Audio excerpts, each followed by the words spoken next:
आणि युनायटेड मुस्लिम फाउंडेशनच्या वतीनं माझे मित्र रोशन शेख यांनी हा कार्यक्रम राबवलेला आहे आणि त्यांचं मी रिपब्लिकन पार्टी ऑफ इंडियाच्या वतीनं हार्दिक हार्दिक आभार व्यक्त करतो की त्यांनी एक चांगला संदेश देण्याचं काम या देशाला केलेलं आहे, मुस्लिम समाजाला केलेलं आहे।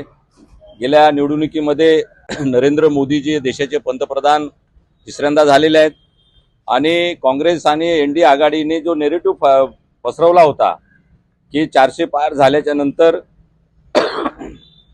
नरेंद्र मोदीजी संविधान बदलणार आहेत, तर हे काय बरोबर नाही आहे। भारतीय संविधान मजबूत आहे। भारतीय संविधानामुळे भारत हा देश अखंड राहिलेला आहे। भारतीय संविधानामुळेच हा देश मजबूत राहिलेला आहे। आणि जर भारतीय संविधान बदलण्याची कोण भाषा करत असेल तर भारत देश हा अखंड राहणार नाही, हे सगळ्यांना माहिती आहे। परंतु आता गेल्या महिन्यामध्येच 9 जून रोजी नरेंद्र मोदीजींनी तिसऱ्यांदा पंतप्रधानाची शपथ घेतलेली आहे आणि त्याचबरोबर रिपब्लिकन पार्टी ऑफ इंडियाचे नेते रामदासजी आठवले साहेब हे सुद्धा तिसऱ्यांदा मंत्री झालेले आहेत। आणि नरेंद्र मोदीजींनी सांगितलेलं आहे की भारतीय संविधान हा देशाचा राष्ट्रीय ग्रंथ आहे आणि तो कोणी बदलणार नाही। बाबासाहेब आंबेडकरांवर अत्यंत प्रेम करणारे नरेंद्र मोदीजी आहेत। बाबासाहेब आंबेडकरांच्या संविधानावर प्रेम करणारे नरेंद्र मोदीजी आहेत। परंतु एनडीए आघाडीने लोकांमध्ये एक चुकीचा गैरसमज पसरवल्यामुळं लोकांमध्ये थोडं भीतीचं वातावरण निर्माण झालेलं आहे आणि म्हणून आज पंतप्रधान नरेंद्र मोदी आणि केंद्र सरकारला 1 महिना झालेला आहे, म्हणून आम्ही आज केक कापून त्यांचा उत्सव आम्ही साजरा करत आहोत। संविधान जिंदाबाद आम्ही म्हणत आहोत आणि नरेंद्र मोदीजींनी भारतभर संविधान उत्सव साजरा करण्याचा अनाउन्स केलेला आहे आणि म्हणून आज आम्ही 9 ऑगस्ट रोजी संविधान उत्सव आम्ही युनायटेड मुस्लिम फाउंडेशनच्या वतीने या ठिकाणी आरपीआयच्या वतीने आम्ही साजरा करत आहोत आणि नरेंद्र मोदीजी यांना आम्ही देशवासियाच्या वतीने रिपब्लिकन पार्टी ऑफ इंडियाच्या वतीने आणि तमाम मुस्लिम दलितांच्या वतीने आम्ही हार्दिक हार्दिक आभार व्यक्त करतो आणि त्यांचं अभिनंदन करतो। तुम्ही असंही म्हणतात की काँग्रेस हे लोकसभेच्या निवडणुकीमध्ये लोकांचा दिशाभूल करून ह्या निवडणुकी लढलेल्या आहेत। संविधान जर महायुती जर जिंकली तर संविधान बदलणार असं देखील तुमचं म्हणणं आहे का? नाही, महायुतीने संविधान बदलण्याचं गोष्टच येत नाही, परंतु काँग्रेसने लोकांमध्ये गैरसमजण्याचं काम केलेलं आहे। काँग्रेसने डॉक्टर बाबासाहेब आंबेडकरांचा 2 वेळेस पराभव केलेला आहे। काँग्रेसवाल्याने डॉक्टर बाबासाहेब आंबेडकरांना नेहमीच बॅकफुटवर नेण्याचं काम त्यांनी केलेलं आहे।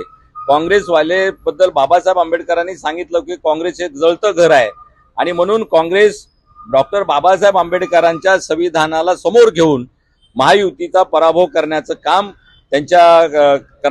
त्यांनी आयोजित केलं होतं, परंतु त्याच्यामध्ये ते यशस्वी झालेले नाही आहेत आणि भारतातल्या लोकांनी बहुमत अखेर महायुतीला दिलेलं आहे।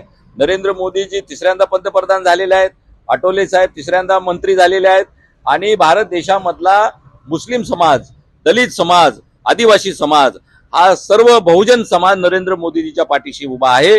नरेंद्र मोदी असतील किंवा देशातली कुठली शक्ती असेल तर ते या देशाचं संविधान बदलणार नाहीत आणि जर संविधान बदलण्याची कोणी गोष्ट करत असेल तर या देशामधला तमाम राष्ट्रप्रेमी, भारतप्रेमी उठल्याशिवाय त्याला जागा दाखवल्याशिवाय राहणार नाही।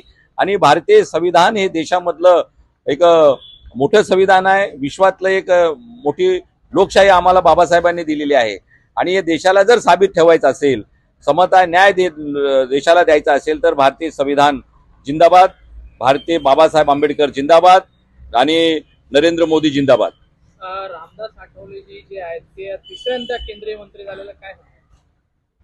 या ठिकाणी रामदासजी आठवले साहेब यांचा आम्ही मनपूर्वक आभार व्यक्त करतो, त्यांचं अभिनंदन व्यक्त करतो, आम्ही त्यांना शुभेच्छा देतो। डॉक्टर बाबासाहेब आंबेडकर या भारत देशामध्ये मजूर मंत्री होते, सिंचन मंत्री होते, कायदा मंत्री होते आणि त्यानंतर भारतीय राजकारणामध्ये सलग तिसऱ्यांदा जर कोणी मंत्री झाले असतील दलित समाजाचे तर ते रामदासजी आठवले साहेब आहेत। डॉक्टर बाबासाहेब आंबेडकरांच्या नंतर दलित समाजाचा जो वसा आहे तो बाबासाहेब आंबेडकरांचा जो विचार आहे तो संपूर्ण देशभर आणि संपूर्ण विश्वभर घेऊन जाणारे एकमेव नेते रामदासजी आठवले साहेब आहेत आणि बाबासाहेब आंबेडकरांच्या नंतर त्यांना बहुमान मिळालेले नेते रामदासजी आठवले साहेब आहेत। त्यांना आम्ही हार्दिक हार्दिक शुभेच्छा देतो।